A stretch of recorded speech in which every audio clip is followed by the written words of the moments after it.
जी, हमारे साथ फ़िरदौस शमीम नकवी साहब मौजूद हैं। इस्लामाबाद हाई कोर्ट में इमरान खान से मुलाकात की दरख़्वास्त लेके यहाँ पे एक दरख़्वास्त दायर की है। सबसे पहले तो सर ये बताइएगा कि इमरान खान से मुलाकात के लिए आप पहुँचे हैं। इससे पहले इलेक्शन आपने देखा कराची में क्या हुआ कि तहरीक-ए-इंसाफ़ कौमी असम्बली की एक सीट भी नहीं जीत सकी?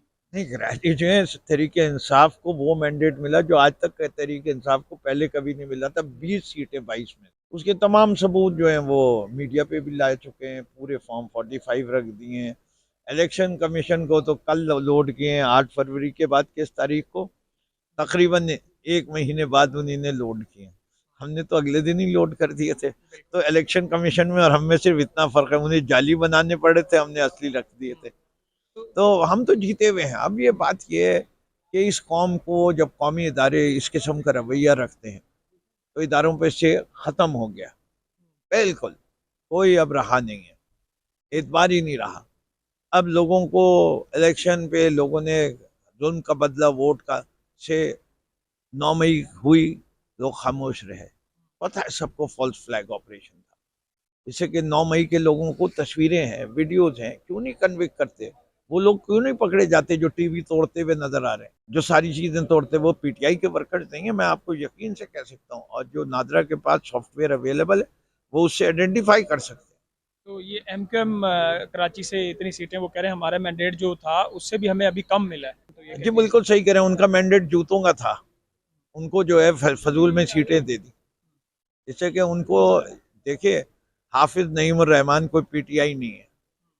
उनको उन्हीं ने इलेक्टेड डिक्लेयर किया। उन्हीं ने क्या कहा? उन्हें कहा मैं ऐसी सीट पे नहीं बैठ सकता और मैं विक्टर नहीं हूँ।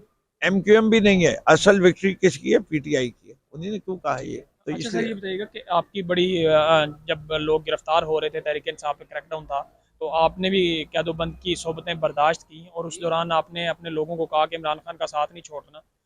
फिर जब टिकटों की बारी आई तो कहा गया कि आपको कहीं ना कहीं नज़रअंदाज किया गया टिकट में, तो आप फिर भी तहरीक इंसाफ के साथ खड़े रहे। बाज़ का तो टिकट होल्डर या उम्मीदवार होते हैं वो साथ छोड़ जाते हैं। देखिए, आज ये मैं एक नज़रियाती वर्कर हूँ, फाउंडिंग मेंबर हूँ। मैं जिस जमात को बनाया पाकिस्तान में तब्दीली लाने के लिए, उस सीटों के लिए तो नहीं बनाया। जो भी थी एक एडमिनिस्ट्रेटिव मिस्टेक हुई थी जिसकी वजह से मुझे टिकट नहीं मिला। शेर अफजल मरवत साहब जैसे कि खान साहब को लिस्ट पे नाम मेरा गया था NA 237 पे, मैंने वहां से पेपर ही नहीं दाखिल किए थे, तो it should have been settled before. मेरे ख्याल से इसमें हलीम आदिल शेख साहब और खुर्रम शेर जमान को ज़्यादा जवाबदेह होना है।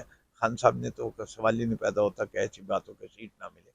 और वो शेर अफजल मरवत साहब जब गए कराची तो उन्होंने कहा कि टिकटों में कहीं ना कहीं तहरीक इंसाफ से मिसमैनेज हुआ जिस वजह से नुकसान भी हुआ तहरीक इंसाफ का। नहीं, देखिए, वो इस दफा तो वो टिकट पे कोई भी होता, खान साहब ने जो जुमला कहा था ना, खम्बा भी खड़ा होगा तो उसको वो भी जीतेगा। तो पीटीआई कराची में तो यही हुआ है, पूरे पाकिस्तान में यही हुआ है। तो शख्सियात का तो ये इलेक्शन ही नहीं था, नजरिए का इलेक्शन था। तो इससे कोई फर्क नहीं पड़ता कि मैं खड़ा हूँ, जैद खड़े हों, अबू बकर खड़े हों, कोई भी खड़े हो। इमरान खान को कब से तक बाहर आता देख रहे हैं आप जेल से? कानून के मुताबिक या गैर कानूनी तौर पे? दोनों में से जेल से जी, बाहर कब आएंगे? कानून के मुताबिक तो उनको पहले ही आ चुका होना चाहिए था, होना ही नहीं चाहिए था।